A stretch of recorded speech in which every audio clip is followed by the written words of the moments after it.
Quand nous avons créé Loïco en 2013, on était 2 associés qui avaient d'abord la volonté de se faire plaisir et monter une entreprise sympa dans laquelle on avait un impact favorable. Et puis tout s'est enchaîné assez vite, le succès a été assez fulgurant puisque en quelques années, en 8 ans maintenant, on a atteint 600 clients, on a 4 succursales, on a 110 collaborateurs et on fait environ 15 millions de chiffre d'affaires. Loïco vient de la contraction entre loyauté et compagnie.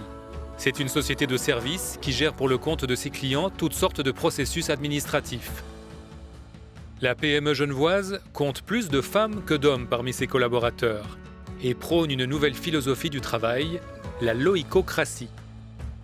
La loïcocratie, l'ADN de ça, c'est vraiment l'égalité entre hommes et femmes et aussi l'inclusivité.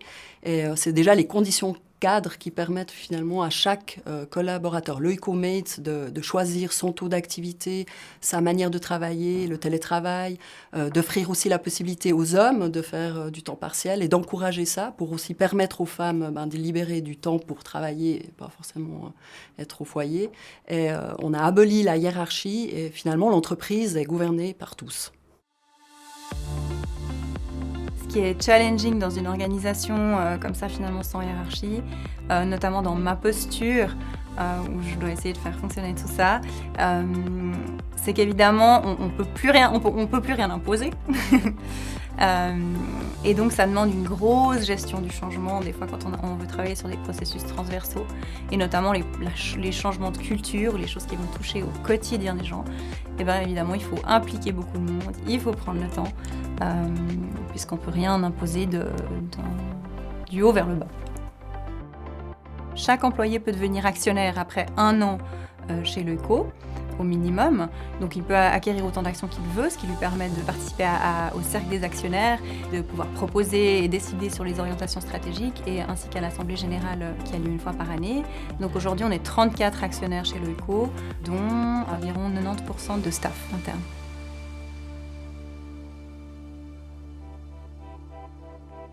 Oui, alors Loïco est une entreprise certifiée B Corp, donc ça veut dire qu'on axe vraiment notre performance sur 5 piliers, dont notamment toute la partie gouvernance, collaborateurs, collaboratrices, collectivité, environnement et notre modèle d'affaires. Et c'est vrai que sur la partie des collaborateurs, on s'intéresse vraiment beaucoup à ce côté d'égalité, que ce soit en termes d'effectifs dans les équipes, donc d'avoir une représentation homme-femme, et aussi au niveau de nos différents cercles, même si on est une entreprise sans hiérarchie, on a vraiment envie qu'au niveau des rôles de coordinateur, il y ait aussi une représentation homme-femme qui sera aussi retrouvée au sein de notre conseil d'administration, où on veut vraiment aussi avoir une parité qui est un objectif pour l'année prochaine. On a justement du changement. C'est vraiment un des objectifs de notre nouvelle politique salariale, c'est de minimiser un petit peu ce pouvoir de la négociation, entre guillemets, qui est donné. On sait que les hommes négocient souvent beaucoup mieux leur salaire, que certaines personnes, simplement par la confiance en elles arrivent à négocier leur salaire, et ça, foncièrement, c'est pas juste. Donc, on essaie de mettre en place un processus assez innovant où on va prendre en compte tout un certain nombre de critères, mais pour pouvoir amener une vraie quelque chose de juste et de complètement transparent. Dès qu'on a fondé Loïco, c'était évident l'égalité homme-femme. La moyenne d'âge chez nous, c'est 36 ans, donc c'est quelque chose qui était déjà acquis pour cette génération-là, moins pour celle qui l'a précédée. Par contre, c'est vraiment aussi un de nos objectifs de porter le message et puis de renforcer encore l'égalité homme-femme et d'avoir aussi des indicateurs qui permettent de s'assurer que c'est en adéquation avec notre philosophie.